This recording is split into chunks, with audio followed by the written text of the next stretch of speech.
मोहब्बत की इंतहा एक खूबसूरत वाक़या। एक शख्स की ने एक खूबसूरत लड़की से शादी कर ली। बहुत मोहब्बत करता था अपनी बीवी से, मगर एक दिन उस लड़की को जिल्द यानी स्किन की कोई बीमारी लग गई, जिससे उसकी खूबसूरती रोज़ बरोज़ घटती जा रही थी। एक दिन उसका शौहर किसी सफ़र पर निकला।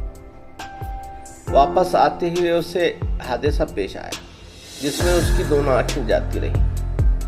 खैर, उनकी अज़वाजी ज़िंदगी यूं ही चलती रही और उसकी बीवी की खूबसूरती मज़ीद घटती रही, मगर अंधे आदमी को इस बात का इल्म नहीं था, लिहाजा उनकी ज़िंदगी पर इसका कोई असर भी नहीं पड़ा।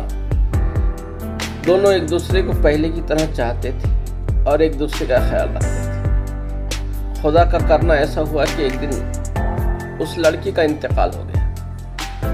उसका शौहर निहायत गमगीन था इस सदमे से, जिसके बाद उसने अपना सब कुछ फरोख्त कर डाला और उस शहर को छोड़कर किसी दूसरे शहर जाने लगा।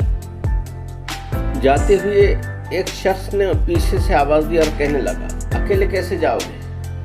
अब तक तो आपकी भी आपकी मदद करती रही, आपका ख्याल रखती रही और आपकी आंखें बनी रही। अंधे आदमी ने जवाबन कहा, मैं अंधा नहीं था, मगर उसे ऐसे दिखा रहा था जैसे मैं अंधा हूँ, क्योंकि अगर उससे ये पता होता कि मैं उसकी बदसूरती देख सकता हूँ तो ये एहसास उसे उसकी बीमारी से ज़्यादा तकलीफ देती। इसलिए मैंने अंधे होने का ड्रामा किया। वो बहुत अच्छी बीवी थी, मैं बस उसे खुश रखना चाह रहा था। वीडियो पसंद आए तो लाइक, शेयर और सब्सक्राइब करें। सुनने का बेहद शुक्रिया। मिलते हैं अगली वीडियो में, तब तक के लिए इजाज़त दीजिए। खुदा हाफ़िज़।